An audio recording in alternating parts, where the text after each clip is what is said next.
బులెటిన్లో breaking news చూస్తున్నాం. తెలంగాణ ముఖ్యమంత్రి రేవంత్ రెడ్డి ఢిల్లీ చేరుకున్నారు. పార్టీ అగ్రనేతలతో పాటు పలువురు కేంద్ర మంత్రులను కలవనున్నారు.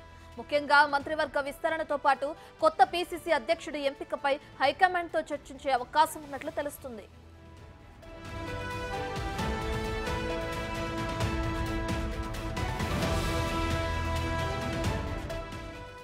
ఇక 2 రోజుల పర్యటనలో పలువురు కేంద్ర మంత్రులను సీఎం రేవంత్ రెడ్డి కలవనున్నారు. విభజన హామీల అమలుతో పాటు కొత్త రుణాలు, ప్రాజెక్టుల మంజూరుపై వివిధ శాఖల మంత్రులతో సమావేశమవుతారు. ఇక రోడ్డు రవాణా శాఖ మంత్రి నితిన్ గడ్కరీని కలిసే అవకాశం ఉంది. మౌలిక వసతుల కల్పనకు సంబంధించి పలు ప్రాజెక్టులపై చర్చించనున్నారు. పెండింగ్ ప్రాజెక్టు పనులను వేగవంతం చేయాలని కోరనున్నారు.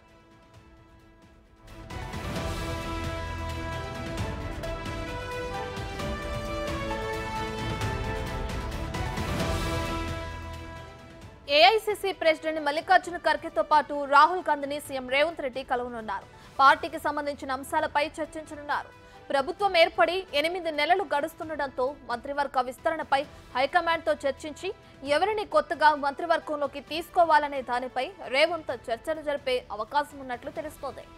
రాష్ట్రంలో తాజా రాజకీయ పరిస్థితులను వివరించడంతో పాటు చేరికల అంశం ఈ సమావేశంలో చర్చకు వచ్చే అవకాశం ఉంది.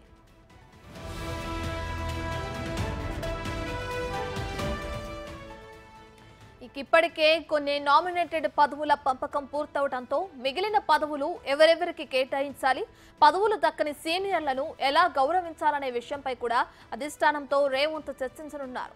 మరోవైపు వరంగల్లో ఏర్పాటు చేయబోయే భారీ సభకు రాహుల్ గాంధీని ఆహ్వానించనున్నారు. ఎన్నికల్లో ఇచ్చిన హామీ ప్రకారం రైతు రుణమాఫీ అమలు చేయడంతో రాహుల్తో సభ పెట్టిస్తే బాగుంటుందనే ఉద్దేశంతో రాష్ట్ర నాయకులున్నారు. ఈ విషయాన్ని హైకమాండ్ కు రేవంత్ తెలియచేయనున్నారు.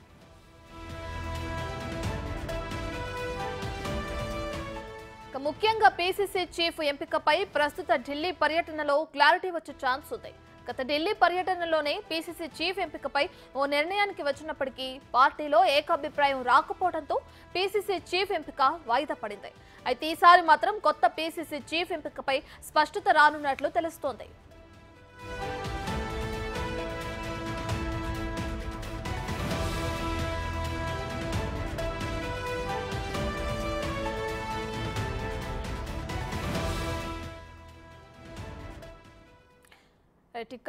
తెలంగాణ ముఖ్యమంత్రి రేవంత్ రెడ్డి ఢిల్లీ చేరుకున్నారు. అక్కడ ఉన్న అగ్రనేతలతో పార్టీ ముఖ్య నాయకులతో కూడా మాట్లాడే అవకాశం కనిపిస్తుంది. అయితే దీనికి సంబంధించి అంటే రేవంత్ రెడ్డి ఢిల్లీ టూర్ కి సంబంధించి మరిన్ని వివరాలు మా ప్రతినిధి శివ ఢిల్లీ నుంచి లైవ్ లో అందిస్తారు.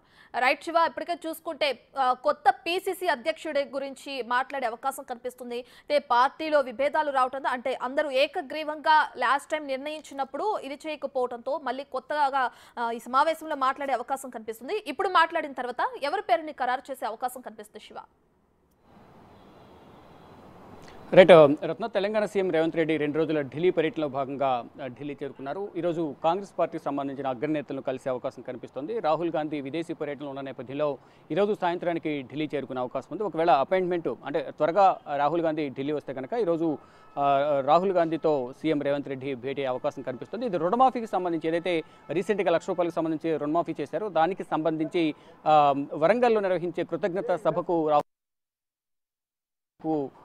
ఈ ఢిల్లీ పర్యటనకు వచ్చినట్టు తెలుస్తుంది. దీంతో పాటు ఇటు పార్టీ కార్యక్రమాలతో పాటు రాష్ట్ర అభివృద్ధికి సంబంధించి కేంద్ర ప్రభుత్వం నుంచి అందించే సహకారానికి సంబంధించి ప్రధానంగా పలువురు కేంద్ర మంత్రులను కూడా అంటే రోడ్డు రవాణా శాఖ మంత్రి నితిన్ గడ్కరీ, పలువురు కేంద్ర మంత్రులు కూడా సీఎం రేవంత్ రెడ్డి ఈ 2 రోజుల ఢిల్లీ పర్యటనలో భాగంగా కలిసే అవకాశం అయితే కనిపిస్తోంది. ఇటు రాహుల్ గాంధీతో పాటు మల్లికార్జున ఖర్గే, కాంగ్రెస్ పార్టీ జాతీయ అధ్యక్షులు మల్లికార్జున ఖర్గే, కేసీ వేణుగోపాల్, ఇతర కాంగ్రెస్ పార్టీకి సంబంధించిన కొంతమంది నేతలను కూడా సీఎం రేవంత్ రెడ్డి కలిసే అవకాశం కనిపిస్తుంది.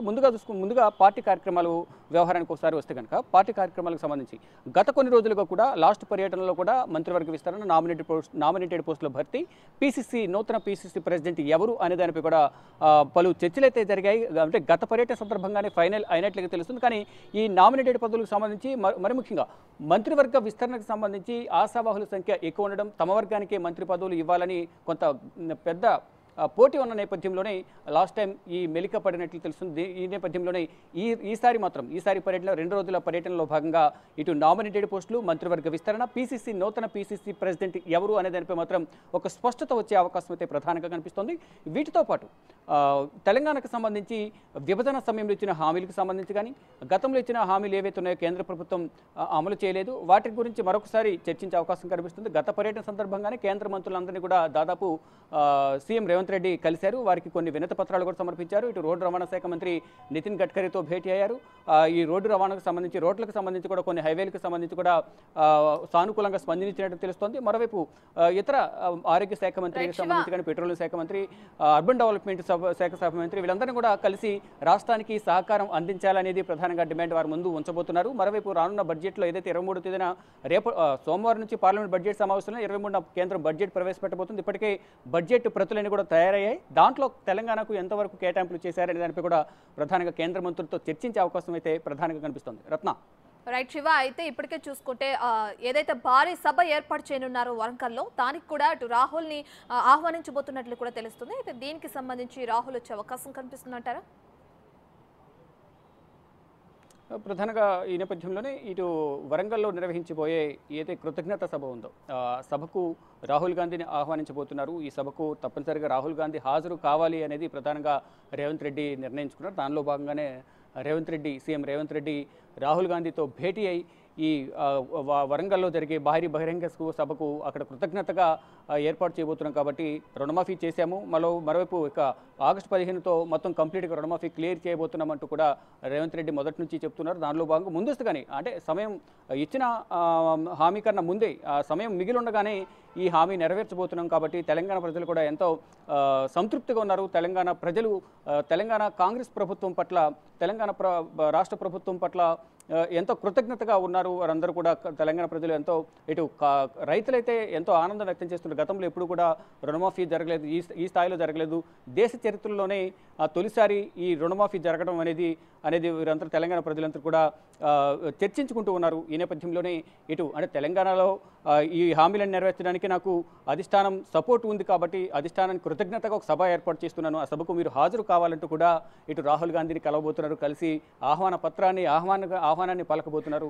డెఫినెట్గా రాహుల్ గాంధీ కూడా హాజరవుతారంటూ కూడా సమాచారం అందుతోంది. ఇక అధికారిక సమాచారం అనేది రేవంత్ రెడ్డి గారు రాహుల్ గాంధీని కలిసిన తర్వాత అధికారిక ప్రకటన అయితే విడుదల చేసే అవకాశం కనిపిస్తోంది. ఇక పార్టీ కార్యక్రమాలతో పాటు, అంటే ఎప్పటి నుంచో పెండింగ్లో ఉన్న నామినేటెడ్ పదవులు కానీ, ఇటు మంత్రివర్గ విస్తరణలో రెండోసారి మంత్రివర్గంలోకి, అంటే ఇప్పుడు మంత్రివర్గ విస్తరణ చేస్తున్నారు కాబట్టి మాకు కూడా అవకాశం ఇవ్వాలి అనేది ఇప్పటికే అనేక మంది గతంలో ఢిల్లీ పర్యటనకు వచ్చి ఇటు ఏఐసీసీ చుట్టూ, కాంగ్రెస్ పార్టీ అధిష్టానం పెద్దల చుట్టూ కూడా చక్కర్లు కొట్టారు. వారందరినీ కూడా ప్రసన్నం చేసుకునేందుకు అనేక సార్లు వారందరితో భేటీ అయ్యి వారు ఎప్పటి నుంచి కాంగ్రెస్ పార్టీ అధికారంలో లేకపోయినా కాంగ్రెస్ పార్టీ కోసం ఎంతవరకు బలోపేతం చేసేందుకు ఎంతవరకు కష్టపడి పనిచేశాము అనే దానిపై వారందరితో కూడా అగ్రనేతలందరి దృష్టికి, ఎవరైతే ఆశావాహులు ఉన్నారో వారందరూ కూడా వారి దృష్టికి తీసుకువెళ్లారు. వారి సేవలను వారి దృష్టికి తీసుకువెళ్లారు. అంటే ఏం చేశాము కాంగ్రెస్ పార్టీ కోసం, మొదటి నుంచి మేము 30 నుంచి 40 సంవత్సరాల నుంచి కూడా మేము కాంగ్రెస్ పార్టీ కోసం కష్టపడి పనిచేశాము, మా సేవలను గుర్తించాలి, ఈసారి మాకు మంత్రివర్గంలో అవకాశం ఇవ్వాలనేది చాలామంది అధిష్టానం పెద్దలతో కలిశారు. మరోవైపు నూతన పీసీసీ ప్రెసిడెంట్ ఎవరు అనే దానిపై కూడా కొంత సస్పెన్స్ అయితే కొనసాగుతూనే. ఇటు BC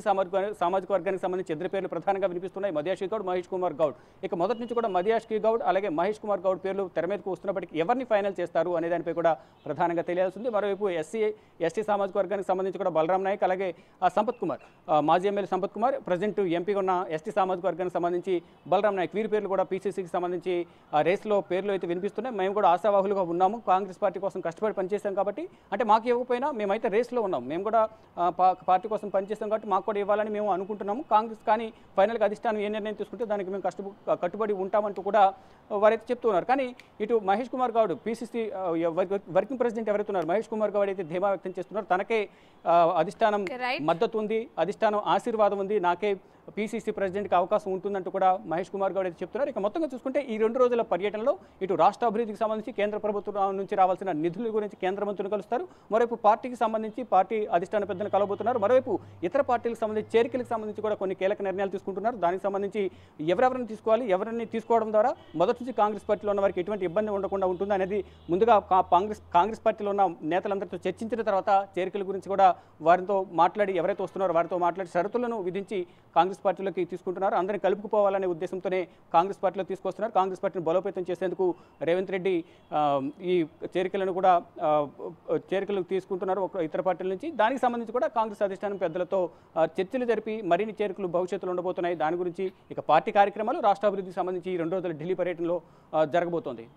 right, thank you Shiva. Ratnam.